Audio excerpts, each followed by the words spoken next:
ನಮಸ್ಕಾರ, ನೀವು ನೋಡುತ್ತಿರುವುದು ರಾಯಚೂರು ನ್ಯೂಸ್ 007ಗೆ ಸ್ವಾಗತ.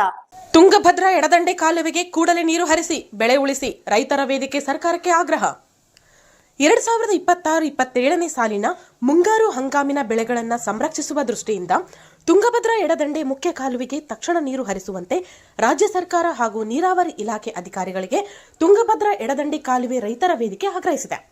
ನಗರದ ಪತ್ರಿಕಾ ಭವನದಲ್ಲಿ ಸೋಮವಾರ ನಡೆದ ಸುದ್ದಿಗೋಷ್ಠಿಯಲ್ಲಿ ಮಾತನಾಡಿದ ವೇದಿಕೆಯ ಮುಖಂಡ ಶಂಕರಗೌಡ ಹರವಿ, ಕಳೆದ ವರ್ಷಕ್ಕೆ ಹೋಲಿಸಿದರೆ ಈ ಬಾರಿ ತುಂಗಭದ್ರಾ ಜಲಾಶಯಕ್ಕೆ ಒಳಹರಿವು ಕಡಿಮೆ ಇದ್ದರೂ ಮಳೆಗಾಲ ಇನ್ನೂ ಮುಂದುವರೆದಿರುವುದರಿಂದ ಮುಂದಿನ ದಿನಗಳಲ್ಲಿ ಉತ್ತಮ ಪ್ರಮಾಣದ ನೀರು ಹರಿದು ಬರುವ ನಿರೀಕ್ಷೆ ಇದೆ ಎಂದು ತಿಳಿಸಿದರು.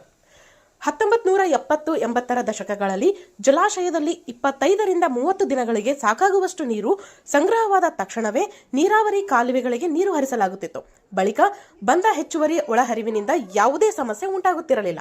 ಆದರೆ ಈಗ ಅಧಿಕಾರಿಗಳು ಅತಿಯಾದ ಮುನ್ನೆಚ್ಚರಿಕೆ ಹಾಗೂ ರಕ್ಷಣಾತ್ಮಕ ಧೋರಣೆ ಅನುಸರಿಸುತ್ತಿರುವುದರಿಂದ ಕಾಲುವೆಗೆ ನೀರು ಹರಿಸುವಲ್ಲಿ ಅನಗತ್ಯ ವಿಳಂಬವಾಗುತ್ತಿದ್ದು, ಇದರಿಂದ ರೈತರು ತೀವ್ರ ಆತಂಕಕ್ಕೆ ಒಳಗಾಗಿದ್ದಾರೆ ಎಂದು ಆರೋಪಿಸಿದರು.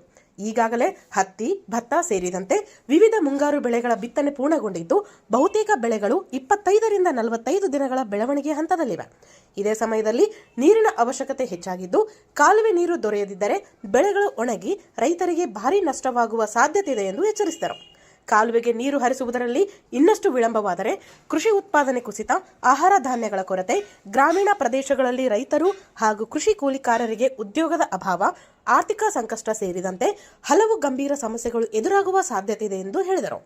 ಹೀಗಾಗಿ ಸರ್ಕಾರ ನಕಾರಾತ್ಮಕ ಮನೋಭಾವವನ್ನು ಬದಿಗೊತ್ತಿ ಪ್ರಕೃತಿಯ ಮೇಲಿನ ವಿಶ್ವಾಸದೊಂದಿಗೆ ರೈತರ ಹಿತದೃಷ್ಟಿಯಿಂದ ತುಂಗಭದ್ರಾ ಎಡದಂಡೆ ಮುಖ್ಯ ಕಾಲುವೆಗೆ ಕೂಡಲೇ ನೀರು ಹರಿಸಲು ಮುಖ್ಯಮಂತ್ರಿ ಹಾಗೂ ಸಂಬಂಧಿಸಿದ ಅಧಿಕಾರಿಗಳು ತುರ್ತು ಕ್ರಮ ಕೈಗೊಳ್ಳಬೇಕು ಎಂದು ಒತ್ತಾಯಿಸಿದರು.